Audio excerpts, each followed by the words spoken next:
आज की short analysis में हम डिस्कस करेंगे कैम्प्स स्टॉक के ऊपर, जिसका फुल फॉर्म है कंप्यूटर एज मैनेजमेंट सर्विसेज। दोस्तों आप लोगों को बता दूं कि ये स्टॉक के अंदर जो ब्रेकआउट आया है वो बहुत बड़े हायर टाइम फ्रेम के अंदर ब्रेकआउट आया है, वीकली टाइम फ्रेम के अंदर।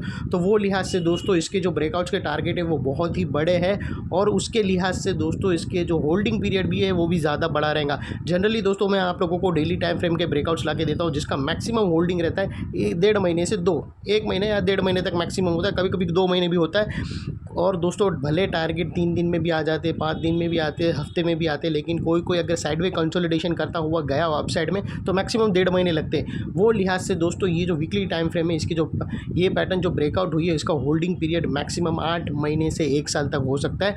इसमें भी दोस्तों 15 दिन में एक महीने में भी टारगेट आ सकते हैं, लेकिन मैक्सिमम अगर होल्ड पीरियड होता है तो इसका 8 महीने से 1 साल होता है, और इसके टारगेट्स भी बहुत बड़े हैं दोस्तों। तो वो लिहाज से दोस्तों अपने माइंड सेट को सेट करके ही अगर ट्रेड लेना हो तो एडवाइज़र को पूछ कर ही लेना। फिलहाल ये स्टॉक को अगर आप देखो तो दोस्तों ये स्टॉक जुलाई 2021 से करेक्शन के अंदर चल रहा है। मोटा मोटी देखो तो दोस्तों इसने 3 साल करेक्शन में बिता दिए, और करेक्शन में भी दोस्तों इसने दोनों तरह का करेक्शन दिया है। इसने प्राइस वाइज करेक्शन भी दिया है और टाइम वाइज करेक्शन भी दिया है। प्राइस वाइज करेक्शन में स्टॉक काफ़ी हद तक डाउन साइड करेक्ट हुआ है और अच्छा खासा लेवल मिला है, और दोस्तों इसने उसके बाद टाइम वाइज करेक्शन के अंदर इसने स्ट्रॉन्ग बेस बनाया और अल्टीमेटली इसको ब्रेकआउट मिला है। और फिलहाल ये स्टॉक को भी देखो तो दोस्तों मल्टीपल पॉजिटिव फैक्टर्स एक से एक मिले। ये स्टॉक के अंदर भी दोस्तों एक बहुत बड़ी strong downward sloping parallel channel थी, जो पिछले 2.5-3 साल से एक स्ट्रॉन्ग रेजिस्टेंस का काम कर रही थी। अल्टीमेटली स्टॉक ने उसको ब्रेकआउट किया है। यहाँ पर करेक्शन कंप्लीट के कंफर्मेशन मिले हैं, और दोस्तों यहाँ पर प्राइस वॉल्यूम डाइवर्शन मिला है। पहले तो हमें दोस्तों RSI और MACD के डाइवर्शन मिलते हैं, लेकिन उसका कुछ काम नहीं रहता है वीकली टाइम फ्रेम में। वीकली टाइम फ्रेम में मैक्सिमम अगर आपको हेल्पफुल आता है डाइवर्शन के अंदर तो वो प्राइस वॉल्यूम डाइवर्शन मिला है, और वो ज़बरदस्त इन्फॉर्मेशन इनसाइड इन्फॉर्मेशन देता है। और सेकेंडली दोस्तों यहाँ पर जो चार्ट पैटर्न ब्रेकआउट हुई है दोस्तों, वो 3 साल की चार्ट पैटर्न ब्रेकआउट हुई है। यानी 3 साल पहले जिसने माल उठा के टॉप पे लिया है वो अभी तक फंसा हुआ है। आज फिलहाल अगर देखो तो पिछले 2 हफ्ते पहले ही उसका लेवल आया है। यानी दोस्तों ये जो ब्रेकआउट्स आया वो बहुत बड़ा ब्रेकआउट आया, और वो ब्रेकआउट्स के तहत स्टॉक अपसाइड में 50% रनअप देने के लिए रेडी है। लेकिन दोस्तों इसमें कोई भी मेरी बाय सेल होल्ड्स रिकमेंडेशन नहीं है, ये प्योरली एजुकेशन पर्पस से आप लोगों से शेयर कर रहा हूँ। फ्रेंड्स आप लोग देख सकते हो कि ये वो टॉप एरिया था जहाँ से करेक्शन का आगाज़ हुआ था, और यहाँ से कुछ ऐसी downward sloping parallel channel stock के अंदर बनी, और जब तक स्टॉक ये डाउनवर्ड स्लोपिंग पैरेलल चैनल में रहा, इसके अंदर प्राइस वाइज करेक्शन कंटिन्यू रहा और back to back lower lows hit हुए। दोस्तों अगर आप देखो तो पहला लोअर लोज यहाँ पर हिट हुआ, सेकंड लोअर लोज यहाँ हिट हुआ, थर्ड लोअर लोज यहाँ हिट हुआ, फोर्थ लोअर लोज यहाँ हिट हुआ, और फिफ्थ यहाँ पर। और जैसे ही दोस्तों ये downward sloping parallel channel upside में ब्रेकआउट हुई, इसने अल्टीमेटली उसने मल्टीपल हाई को एक साथ ब्रेक करके उसके above high volume sustain closing देकर कंफर्म कर दिया करेक्शन इज कंप्लीटेड। यहाँ पर 2 बड़ी चीज़ एक साथ हमें मिली दोस्तों। पहला तो इसने डाउनवर्ड स्लोपिंग पैरेलल चैनल को अपसाइड में ब्रेक किया, जिसके वजह से ये जो 2-2.5 साल से कंटिन्यू डाउनसाइड गिरावट आ रही थी वो अल्टीमेटली रुक गई। और सेकेंडली दोस्तों इसके अंदर जो back to back lower lows hit हो रहे थे वो चेन स्टॉप होके उसके अगेंस्ट में फर्स्ट हायर हाइज रजिस्टर्ड हुआ, जो हमें कंफर्म करता है कि स्टॉक के अंदर बॉटम लग गई है वीकली टाइम फ्रेम में। और यहाँ पर दोस्तों करेक्शन कंप्लीटेड, और अनलेस एंड अनटिल कोई नया लोअर लोज वीकली टाइम फ्रेम में हिट ना हो जावे या फिर पुराने लोअर लोज के नीचे क्लोजिंग ना दे दे वीकली बेसिस में, तब तक हम मानकर चलेंगे कि स्टॉक के अंदर बॉटम लग गई है। और इसने भी दोस्तों अपसाइड ट्रेंडिंग मूव का पहला कदम रख दिया है ऑल टाइम हाई ब्रेक करके। और सेकेंडली दोस्तों बात कर लेते हैं डाइवर्शन की। तो दोस्तों अगर मैं आप लोगों को वॉल्यूम बार डालकर अगर वॉल्यूम इन्फॉर्मेशन दिखाऊँ तो यहाँ पर क्लियर कट तुम्हें डाइवर्शन मिलेगा दोस्तों। अगर आप देखो ना तो जैसे ही प्राइस अगर आप देखो जैसे ही देखो यहाँ पर देखो, हमेशा याद रखना दोस्तों जब भी प्राइस गिरे और वॉल्यूम भी गिर रहा है, यानी दोस्तों लोग माल छोड़ नहीं रहे, पकड़ के बैठे हैं। और जब भी प्राइस बढ़े और वॉल्यूम भी बढ़े यानी दबा के बाइंग हो रही है। तो दोस्तों अगर आप देखो तो यहाँ पर अगर आप देखो ना तो ये जो आखिरी गिरावट थी, और यहाँ पर जैसे ही गिरावट हुई अगर आप देखो तो वॉल्यूम एकदम ही डाउन साइड थे। तो यानी यहाँ पर लोगों ने माल जमकर उठाया, और जिसके पास भी था उसने भी सेलिंग किया नहीं है। और यहाँ पर दोस्तों अगर आप देखो ना तो जैसे ही प्राइस बार बढ़ा वॉल्यूम बार भी बढ़ा, यानी लोगों ने और दबा के माल उठा। ये जो डाइवर्शन हमें मिला है दोस्तों, ये इन्फॉर्मेशन बहुत बड़ी इन्फॉर्मेशन देता है कि प्राइस गिर रहा है लेकिन वॉल्यूम के साथ नहीं गिरावट हो रही है, वॉल्यूम कम गिर रहा है। उसका मतलब लोग माल जम के अंदर ले रहे हैं, और जिसने पहले से उठा के रखा है वो बेचने के लिए रेडी नहीं है। यानी दोस्तों समझ जाने का कि माल दबा के अंदर हो रहा है। और सेकेंडली दोस्तों बात कर लेते हैं चार्ट पैटर्न की।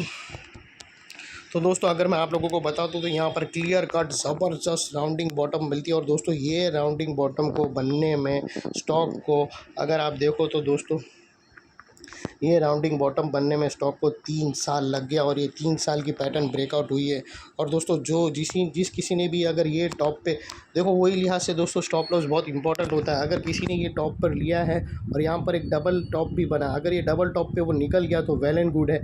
अगर वो नहीं निकला और वो पोजीशन होल्ड करके रखा तो देखो उसका 3 साल के बाद उसका भाव आया, यानी 3 साल तक उसके पैसे ने कुछ कमा कर नहीं दिया।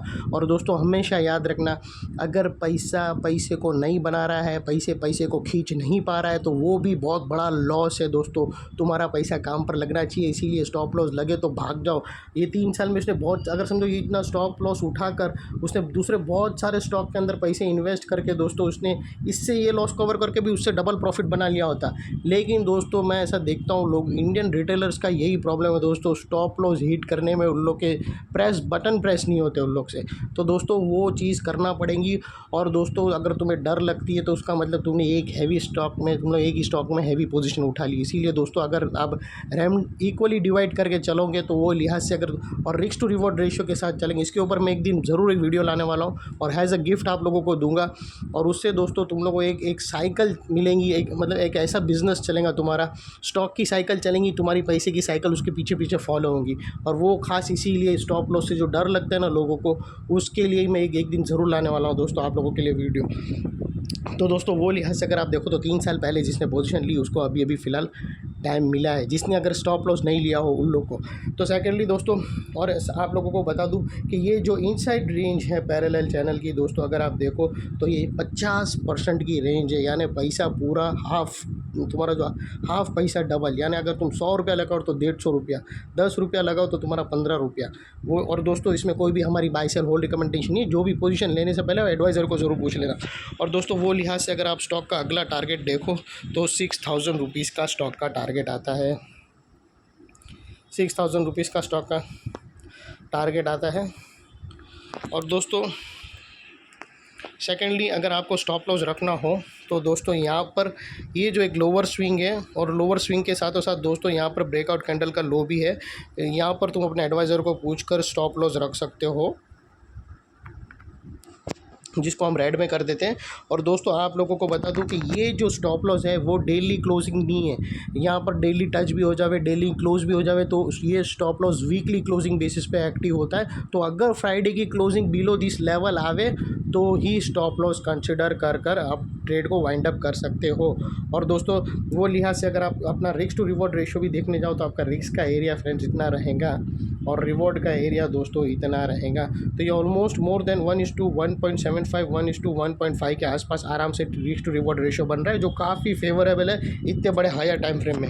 और सेकेंडली दोस्तों ये जो नेकलाइन के पास का एरिया है वो बहुत ही इंपॉर्टेंट एरिया है, क्योंकि अगर आप देखो तो यहाँ पर मल्टीपल पॉजिटिव फैक्टर्स एक्शन में आते हुए हमें मिले दोस्तों। यही एरिया पे downward sloping parallel channel upside में ब्रेकआउट होते हुए मिली, यही एरिया पे दोस्तों लोअर लोज हायर राइज में शिफ्ट हुए, यही एरिया पे दोस्तों हमने प्राइस और वॉल्यूम डाइवर्शन देखा। यानी मतलब अभी तक जो हम डाइवर्शन देखते थे वो डेली टाइम फ्रेम के लिए मोमेंटम में वो काम आता है, तो डेली टाइम फ्रेम के मोमेंटम ज़्यादा होते स्ट्रॉन्ग, वो इतने स्ट्रॉन्ग वीकली में नहीं होते। तो वो लिहाज से दोस्तों वीकली के अंदर अगर आप देखो तो प्राइस और वॉल्यूम के अंदर हमने क्लियर कट डाइवर्शन देखा और यहाँ पर बहुत बड़ी राउंडिंग बॉटम 3 साल की पैटर्न ब्रेकआउट होते हुए मिली। तो दोस्तों जो एरिया अभी तक एक स्ट्रॉन्ग रेजिस्टेंस था वो अल्टीमेटली स्ट्रॉन्ग सपोर्ट बनकर खड़ा है।